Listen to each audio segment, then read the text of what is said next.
We're on the penultimate day of the 13 days of Craftoween. It is day 12. Oh, I can't even think about tomorrow. I can't think about it. Okay, we're not going to. We're just gonna play with day 12. Let's take a look. And here we go. Oh, how cute. It is a witch's cauldron with witch's feet, and you have a bone and a straw and a skull with all of those bubbles in the cauldron. The sentiment says, have a treat-filled night. I love this. Super excited to create this one. I'm gonna have a lot of fun with this one, I think. Let's go ahead and cut this one out. Okay, let's take a look at the day 12 die set all cut out. There's a lot of elements here. So we have the backer for our pot, and this just adds those handles. You can do those in a darker color or the same color. Here is the rim of the pot here. So that goes around here. This cuts out the center. You shouldn't need that because you're going to be using all of these little spooky bubbles coming out of there to cover that. So I cut mine in 3 different colors so that I could have, you know, light, medium, and dark at the back, but you don't have to do that. You could cut it out of the same color. You could ink blend it to give it more variation. Here is my skull with the backer, and then my witch's feet, which, you know, are the base of the cauldron. So the legs I cut out here, then the stripes go on top like so, and then you have your feet, which butt up to it. So let's go ahead and glue everything together. First, before I do that, I'm going to grab some of my Stellar ink and my blending brush and give this pot some dimension. Because it is nice and round, you want to add some shading to the outside, but leave the center nice and bright. That looks so good. Let me just add a little bit to the base. There we go. Awesome. I'm also going to add a small amount of shading to these potion bubbles here, just using avocado ink from Concord and Ninth. And the last thing that I'm going to add some shading to are the witch's legs. For this, I'm going to use some Briar Rose. There we go. Now we can get everything adhered together.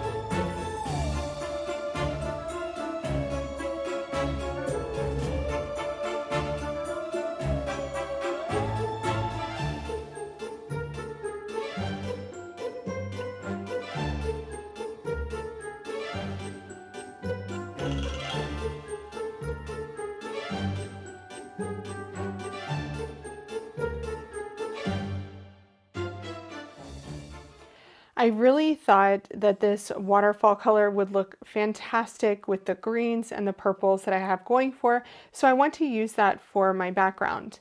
The one thing that I really want to do though is use this Glimmer of the Month from August 2025. This has a bubble pattern, so it kind of looks like bubbles are floating up in the air. This was made for kind of an under the sea theme, but I think it would work perfectly for this potion mix as well. So I am going to grab a foil. I'm going to choose a foil, see which one looks kind of the most spooky. I just purchased this new foil from my local store. It's from Spellbinders and it's called Speckled Prism. I think it's really cool, and I think it would make a really cool background too. And I love that it's a prism so that, you know, it will look really great against that teal background. Okay, so what I'm going to do here is kind of layer everything together to make sure that my A2 card is going to be placed right on that A2 glimmer plate. And then I will tape everything together so that it doesn't move. Okay, so I have that in place. I'm going to put this down. The platform is ready, so I'm going to take this out and put it through my Platinum 6.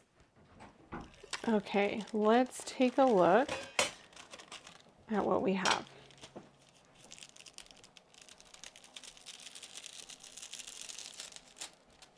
That is so cool. I think that speckled prism was the perfect choice for this card. Take a look at that. So this oval from the Scallop and Stitched Edge ovals fits the space perfectly. So whenever I'm die cutting, something that I've glimmered, I want to put that oval right in the center. So then I can go back and use that panel again, maybe as a frame. I'll just stick it in my goodie drawer of things that are already created.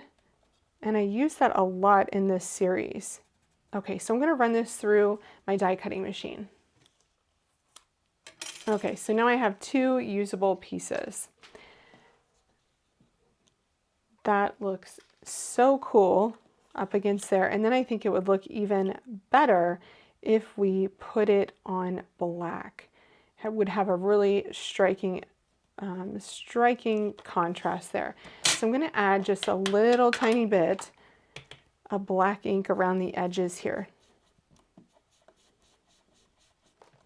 I'm going to wipe off the foil just to remove any ink. Now, I could add some texture to this background using this plate, but without any foil. So what we can do is run this through our die cutting machine and leave the impression of the bubbles without the foil. Okay, so the sandwich for this one is A, platform base, then B, platform top, your glimmer plate with the cardstock on top there with the bubbles facing up, then your embossing mat, the E mat, and then your D adapter plate. So we're going to run those through. So this has embossed those bubbles onto the background. So just another level of detail on this card. The other thing that I decided to use from the Scallop and Stitched Edge ovals is this bow, and I thought it could be a really cute feminine touch here. The other day I also used a better press plate, and I will link that in the video description, to add a sentiment, and I also had this one left over. It says spooky fun. It's in pink, but it's kind of a purpley pink, so I am going to go with that for my sentiment. I'm going to use this tape adhesive from scrapbook.com to adhere my embossed panel to my card front, my folded card base.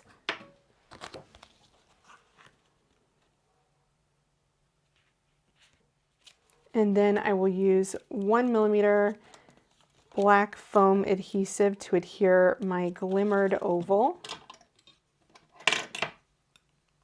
Then I'm going to adhere my cauldron.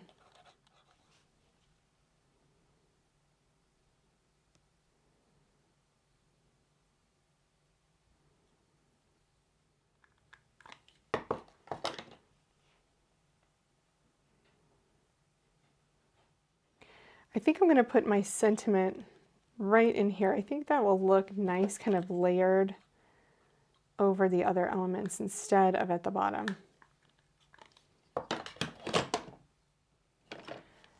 Last, I'm going to add a few of the sequins from the kit to the center of my bow and just 3 on the background.